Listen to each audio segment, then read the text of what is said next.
So I'm here with one of the biggest stars of the last year and a massive single. It's Jonas Blue. How you doing? How are you? I'm good. What a pleasant surprise for you. What a nice Christmas present, because it was just huge, your single, Fast Car. Yeah, mad. And a debut single as well. And a debut, yeah. I'm still pretty much stunned, as you can see. It's amazing. And it was a track that was #1 in quite a few different countries. I think it was Latvia, #1, Australia, Hungary, #2 here in the UK, although it was #1 in the dance chart, I think. #1 on iTunes as well. And #1 on iTunes. Zayn was #1 though when your single was released here in the UK. Was there any beef with Zayn for claiming that top spot? You must have been pretty miffed that he was up there, considering the success of your track. To be honest though, my dream was to enter the top 100 first of all. So to get into that was amazing. Then I was like, okay, let's do top 40 now. Yeah. Got into top 40 and it was like, oh, wouldn't it be amazing to get in the top 20? You know, to be in that area with those kind of artists, it's an amazing thing. So how did it come about? Because obviously, well, presumably you were a fan of the Tracy Chapman original from the 80s, from the late 80s. Yeah. Was it just an ambition of yours to rework it in your own style, or because obviously the tropical house genre has just really taken off, hasn't it, the last couple of years? With Fast Car, originally it was my mum's favourite song when I was younger. So I remember being a young kid and always going on them kind of long car journeys, and it was always on the radio at that time. Later on in life, when I became a DJ and a producer, I wanted to be able to play it within my DJ sets. The problem is taking such a classic song like that, it's not something you do lightly. It's quite a brave move, isn't it? Yeah, because people are quite precious about original even songs. For myself, I wasn't kind of thinking, I wanted to justify it for myself and know that I was going to do a really great job. So to build up the courage to actually do it took it took years for me to actually do it. So with that in mind, did you have any reservations about reworking the track? Yeah, I had loads of things. There was things such as I'm a musician as well, so keeping it in the original key was a must. The only problem with that is trying to find a female singer who can sing that low is a task in itself. So yeah, that was great. But with this song, everything just kind of naturally fell into place. And didn't you have a bigger hit than Tracy Chapman did initially? With your rework. Yeah. That's great, isn't it? Yeah, it's amazing. The thing is, again, going back to the reason why I did the cover as well, it wasn't to kind of, oh, I'm just going to do a cover and, just get it out there. It was more a case of, I love the song. There's a genuine passion I really do love the song. And it's about, do the new generation know this song? And that was the reason why I wanted to put it in my DJ sets, because it was like, I want people to know this song. But obviously it went on a little bit further than that, and it was, people say, oh, you just remixed it, but it wasn't. That's not what I was trying to do. I was trying to reimagine it, and I was trying to bring it for that younger audience and bring it in a new light, That's great, because it keeps the track, it keeps it popular. Yeah. And also people are going to go back to the original and perhaps buy that song as well. So so it kind of feeds it, doesn't it? Exactly. There was another version by Top, the Swedish producer, released pretty much at the same time. It was bizarre how closely they were released at the same time. Have you been in touch with him? Do you know him? Or not really?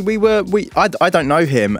It was a weird one how that happened. So the week of the release of mine, I had a friend who tried to find my version on SoundCloud, and she texted me. She's like, "Oh," she goes, "I couldn't find your version, but I found another one. It's recent. It's gone up within the last kind of few months." And I was like, "What? How?" Yeah. I've been waiting to do this for so long, and now someone's released another one. But it was purely by fluke. He had done his. We don't know each other, and I'd done mine. Have you had any feedback from Tracy Chapman? We had to speak to her, not personally, but we had to speak to obviously her management to get the permission, and from what we know, they like it. So that's great. That's really good, because there must be a real pressure, and it must have been quite stressful for you to maybe wait for that feedback or hear through the grapevine of whether she was a fan or not. So it's always comforting, isn't it? I guess if you get into a rework, especially. It was good. I've been taking a look at your Twitter timeline, and I noticed one of your fans was suggesting that you need to come up with a name for your fans, like Gaga has Monsters. Yeah. Is that something that has been resolved yet? It hasn't. I was actually just talking to my manager earlier about that. We need to come up with a name. So I'm on the hunt for a name. So you're still looking? Still looking. Perhaps someone that's listening hopefully might be able to give you something to work on. Graham Norton announced today that he's quitting Twitter because it's become quite a nasty place, and it's, in his words, not a happy world. Have you had any negativity from Twitter or social media in general? Is it something you enjoy using? I love it. for me, I don't look at it like that. I look at it in a way of connecting with people who actually genuinely do enjoy my music, and so it's that way of having that direct connection with your fans. So one-to-one as well. Exactly. So I really like it for that. There's always going to be people out there who do send you messages and hate on you, and you know, but there's a block button there for a reason. So block. It's such a weird energy, isn't it? It's a total waste of energy as well. It's if they've got the time to do that, then so be it. But I remember Calvin Harris saying something once. He had a similar question, and he's just like, I block him and I just remove him from my life. Yeah. And it's pretty much that for me as well. Easily I don't removed. I don't get faded by the thing at all. Charlie Sheen as well, the actor, he's announced that he wants a role in EastEnders, which has been a bit of a surprise today. Wow. Is it something that maybe you would like to have a crack at? Maybe some acting in soaps? I'm an East End boy, so there you go. Producers, if you're listening. I don't know. It's a great idea. You wouldn't rule it out though. I wouldn't rule it out, no. TV shows like I'm a Celebrity, Get Me Out of Here. Would you do those? Would you do Definitely. Big Brother? You would. Definitely. Big Brother. I like a challenge. So Big Brother is cool, but it's just I like to kind of be active and doing stuff. So definitely, I'm a Celebrity more so. That's really refreshing because I know so many people that would just avoid it like the plague. I'm saying I'd do it now, but then I'd get there. You'd see me crying like a baby. So. Quick round for you, if this is all right. What gives you the blues? What gives me the blues? Delayed flights. Oh yeah, I'm with you on that. Are we talking like an hour, 2 hours? Yeah, no, that's fine. Rainy days. Blue sky or blue sea? Blue sky. Would you do a rework of Eiffel 65's Blue? Oh, that doesn't need to be reworked. That's a classic. You really think so? Yeah, it's a classic. A guilty pleasure. Yeah. Commas, though. Yeah. I do hate that I've got a few of those. Blues Brothers or Blue Movie? Oh, could be a tad personal, that one. Yeah. Blues Brothers. Okay. Madonna's True Blue album. Can you name one song on it? No. You can't? No. Sorry, Madonna, if you're listening. Yeah, sorry. What was the last movie you saw?